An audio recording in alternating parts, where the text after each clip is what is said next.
চলছে না, যদি মরে যায়। হাসছিস তোর কথা শুনে হাসছি। মানে তুই চাস আমি মরে যাই, তার জন্য হাসছিস? মানে তোর একটু দুঃখ হলো না? হাসছিস কেন? তো কি করবো, মরে যাই? বলদ বলদ কথা। তুই আমার একটু ভালোবাসিস না? মানে এই কথাটা যে আমি বললাম, তোর যে একটু দুঃখ হবে। আমি কি বলবো, আমি ওরকম টাইপ নেই যে মরে গেলে শুনলে পরে বাবু তুমি মরে যাও, ওরা ও এইসব, আমি ওরকম মাথায় আসে না।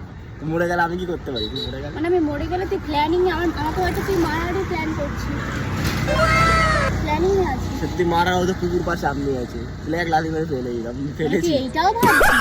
আমি জাস্ট বললাম এই কুকুর পাড়া আছে সামনে, তুই আমাকে মারবি? আমি একবারে সেটা বলিই তো নি। আমি তুই নিজে থেকে মরার কথা বললে আমি জাস্ট নর্মালি সেটা বললাম, আমি কিছু বলি। আমি মরে গেলে তুই কি করবি? তোর মজা হবে, তুই এটাই চাইছিস আমি মরে যাই। তুই মরে গেলে তোর সাথে যাবো, তোর মাকে বলবো কি বলে ওটাকে, বল না যেটা শ্রাদ্ধ হয়ে বানায়, ওই খুব একটা চচ্চড়িটার মতো, ওটা কাউকে খাবো।